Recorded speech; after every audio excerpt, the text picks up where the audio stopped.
Kebijakan fiskal. Kebijakan fiskal merujuk pada kebijakan yang dibuat pemerintah untuk mengarahkan ekonomi suatu negara melalui pengeluaran dan pendapatan pemerintah. Kebijakan fiskal mempunyai tujuan. Yang pertama, meningkatkan PDB dan pertumbuhan ekonomi.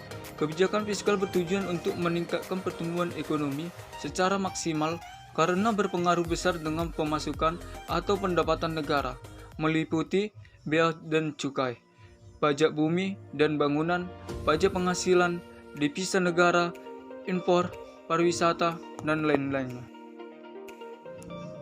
Yang kedua, memperluas lapangan kerja dan mengurangi pengangguran. Seperti yang kita ketahui, pengangguran merupakan salah satu masalah yang menjadi momok di suatu negara. Yang ketiga, menstabilkan harga-harga barang atau mengatasi inflasi. Turunnya harga suatu barang membuat kehilangan harapan untuk mendapatkan keuntungan bagi sektor swasta.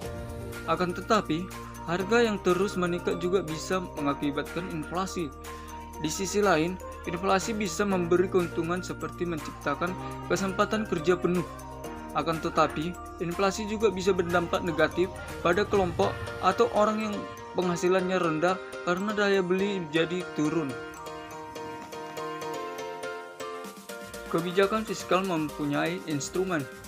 Instrumen kebijakan fiskal adalah penerimaan dan pengeluaran pemerintah yang berhubungan erat dengan pajak. Asumsinya, jika tarif pajak diturunkan, maka kemampuan daya beli di masyarakat akan meningkat dan industri pun bisa meningkat jumlah penjualannya. Begitu juga sebaliknya. Macam-macam kebijakan fiskal. Kebijakan fiskal dari segi teori. Yang pertama, kebijakan fiskal fungsional merupakan kebijakan dalam pertimbangan pengeluaran dan penerimaan anggaran pemerintah ditentukan dengan melihat akibat-akibat tidak langsung terhadap pendapatan nasional, terutama guna meningkatkan kesempatan kerja. Yang kedua, kebijakan fiskal yang disengaja merupakan kebijakan dalam mengatasi masalah ekonomi yang sedang dihadapi dengan cara memanipulasi anggaran belanja secara sengaja, baik melalui perubahan perpajakan maupun perubahan pengeluaran pemerintah. Terdapat 3 bentuk kebijakan fiskal yang disengaja. Yang pertama itu, membuat perubahan pada pengeluaran pemerintah. Yang kedua, membuat perubahan pada sistem pemungutan pajak. Yang ketiga, membuat perubahan secara serentak, baik secara pengelolaan pemerintah atau sistem pemungutan pajak. Yang ketiga, kebijakan fiskal yang tidak disengaja merupakan kebijakan dalam mengendalikan kecepatan siklus bisnis supaya tidak terlalu fluktuatif.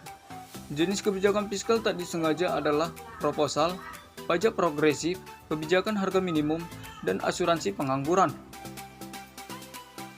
Kebijakan fiskal dari jumlah penerimaan dan pengeluaran.